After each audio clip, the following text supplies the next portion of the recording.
What's going on, guys? Welcome back to another video here on my channel. Before we get started, I just want to apologize for my lack of uploading with the international break and a bit of stuff going on in the old personal life. I haven't been able to get a video done, so I would have liked to have done a Leeds video and the Premier League predictions last week, but I'm going to get back into the upload schedule this week. I'm going to upload today, obviously, with the Leeds United game, tomorrow with some Premier League predictions.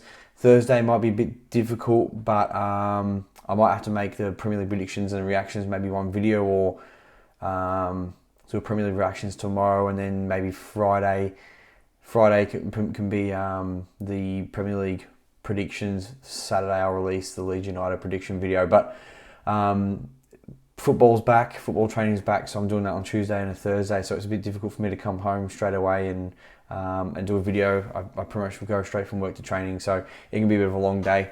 But yeah, so thank you for sticking around. It's been 10 days since I uploaded, which isn't what I wanted to do. I wanted to keep consistent, but it's not always easy when you're not doing it as a job, I guess. So if you could drop me a like, comment, subscribe, that'd be really appreciated. And we'll get straight into the video. So yeah, the Leeds United versus Tottenham game, what we're going to chat about today. 2-1 loss in the end to Tottenham. We go down to a couple of what I would say lucky strikes, especially the second one. In the end, it feels like at the moment we're not getting the rub of the green. I know there's a couple of shots that hit the bar and post and things like that. So, you know, it's not like I understand that we have had some luck in that sort of sense, but I just don't think we've been in these games. We've been really, really good, like especially the first half, and we deserve to be 1-0 up, and I think we deserve to lose a point. I think it's just a bit disappointing that we can't. A goal like that, second goal, is the difference between us getting a point and losing that game. For those of you who haven't seen, free kick, Liam Cooper steps out, fouls a player, and I've seen people complaining about that foul. It probably was a bit unnecessary. I think he was backed up quite well and didn't need to make that challenge, but in the end, you can only do you can only play. You play in the moment. You can only do what's in front of you. I'm a centre half myself, and I've made those mistakes previously in my time playing. So I understand, but it probably was a mistake. But yeah, it's difficult. So the ball comes off, free kick. Ball comes off somebody in the wall. Hits the post from that. Melia sort of stood flat, hits the post, and literally sort of comes back into play, into Reguilon's path, who puts it into the back of the net. Not much you can really do about that. Nobody was at fault in that whole play. Melia, there's nothing you can do. It was just a deflection off the wall. It takes it away from you. And it's unfortunate, and I think it's annoying right now because it feels like we're having to really work for all our goals. All our goals are really like, Rafinha's wonder strikes, well worked plays. I don't feel like we're getting enough of those scrappy goals where you just, somebody just taps it in, a bit of a fumble in the box, or I don't feel like we get a lot of like opposition mistakes that lead to goals for us. And I don't want to rely on mistakes. I don't want to rely on those things. Sometimes mistakes are caused by pressure, and that's fantastic. But I'd rather us have well worked goals. But sometimes you just need those extra goals to get you over the line, and just don't feel like we've had the rub of the green on in that sense. So a bit frustrating. I think we deserved a point, which is a positive. Forshaw played well again. Calvin Phillips played quite well.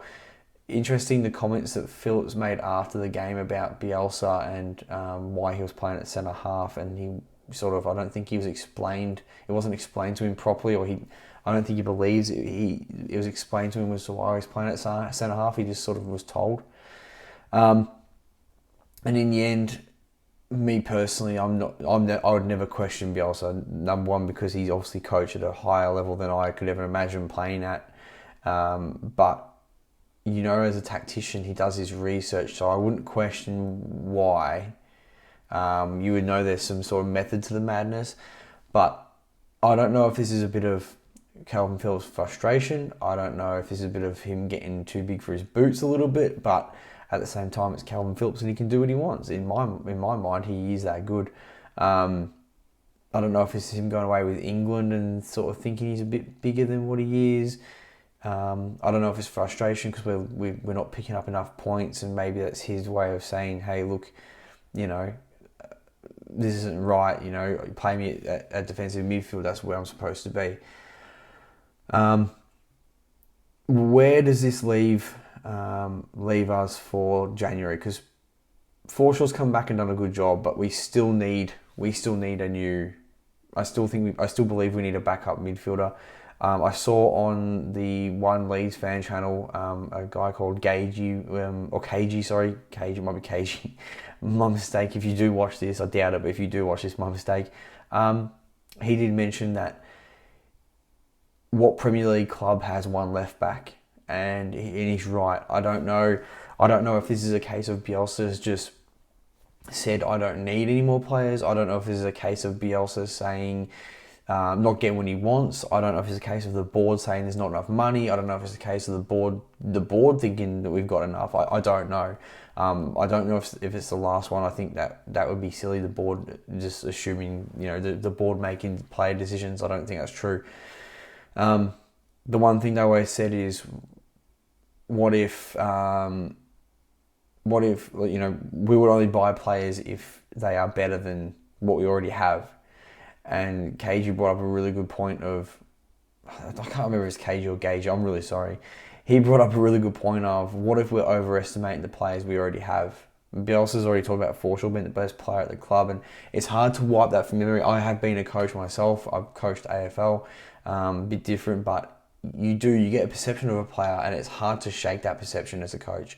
And it is something you do have to learn, and it's something you do eventually do, but you have to catch yourself doing it originally. So there'll be players that I would catch myself having a preconceived notion that they didn't have a good touch, they weren't a good passing, whatever it might be positionally. You have to forget that, and you have to reassess. I don't know. Bielsa's very stubborn, so I don't know if he's reassessing players. I don't know if it's just got this, if he's overvaluing players like Bamford and saying, I don't need another striker, I've got Bamford, we've got Rodrigo. Well, Rodrigo hasn't really cut it up front, and to be fair, Gelhart's played really well, and I'm really, really buzzing to see him come on. He seems to just find shots, which is fantastic, but I really hope that this isn't a case of part of me wants it to be Bielsa said, I don't need any more players. Number one, because this club's always going to be there. They're always going to want to. That means they're going to want to spend the money when Bielsa's gone. It upsets me because I love Bielsa, and I don't want him to leave. I want him to be successful because he is the best manager I've seen in my time as a Leeds supporter, and to understand what a manager actually does. I couldn't imagine anyone else but Marcelo Bielsa in charge. This is the Leeds that I love. I love the brand of football we play, but when it goes wrong, it really goes wrong. We're starting to see form now, which is really positive. There was a stage there where every time we play a game and we'd look okay, we'd fall back in that trap of playing poorly again. West Ham we looked quite good against, and then we fell in a ditch after that. I think we played well against, I can't remember who it was, and then we lost the game, or I can't remember. It's been a while now. Didn't look against Newcastle, didn't look good against Burnley, didn't look good against Norwich, but picked up a win. It was really weird results, but then other games are looking really, really good and not getting results. Like I said, West Ham was one of them, where you deserve more than what you got. But these last two games, we've looked really, really good. For sure, I think the balance of having, KP was playing centre half this game, but he's going to feel a lot more comfortable playing DM, knowing that there's a player that's going to come back and help, because that's what Forshaw does. He'll come back and he'll help, and he'll go forward again. He works. Right now, Click doesn't work hard enough, and I think we'll probably get rid of him. I think in the end, if you can get 8-9 million for him, I think you let him go and you reinvest that in not a youngster, but somebody that can come straight into the squad, maybe like a Coop Miners or something like. We just need another player that's going to come in and play that role.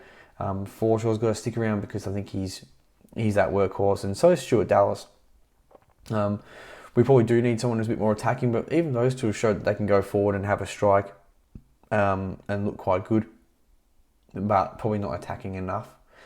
And Tyler Roberts probably just isn't up to standard. I don't know if he ever will be up to standard, but that's not for me to decide. That's for Marcelo Bielsa to decide at the end of the day.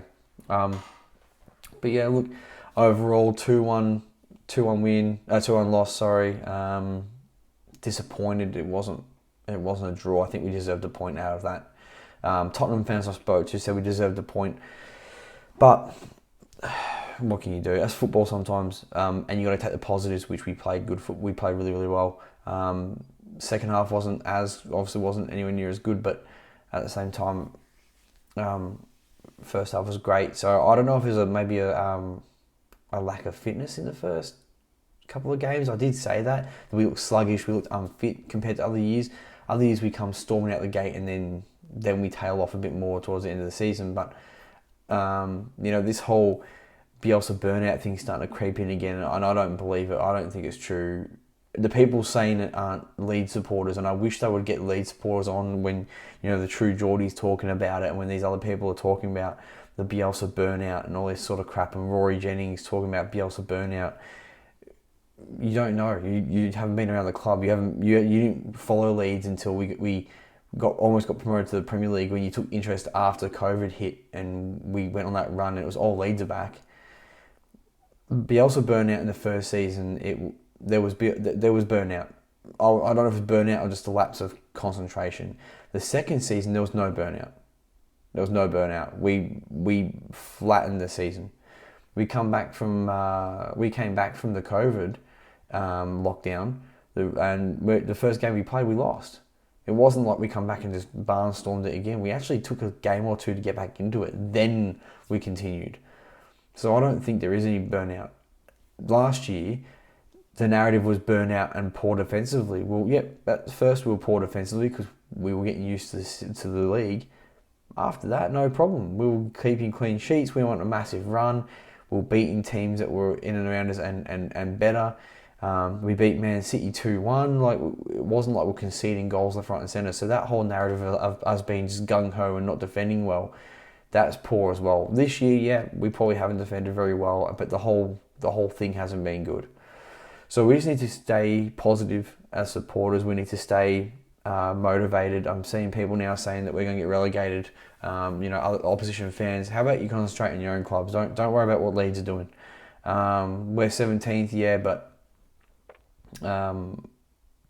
there is reasons to that. It's not like we're 17th because we're a poor team. We are a good side. We play good football. We just got to get fit. We just got to get all guns blaring again. We got to get working on all cylinders. And I genuinely believe that we'll finish, like 13th, 14th, or whatever. Sure, we'll probably lose Calvin and Rafinha in the new year. But with the money you get for those two, I mean, you're not going to sell Rafinha for any less than 60, 70 million. You're not going to sell Calvin for any less than probably 80 million at this point. He's that good. And an England regular, so there's a premium there. So between 80 and 90, if not 100, I don't know anymore. The transfer market's mad. You might slay me in the comments for saying that, but you don't know. The transfer market is completely mad.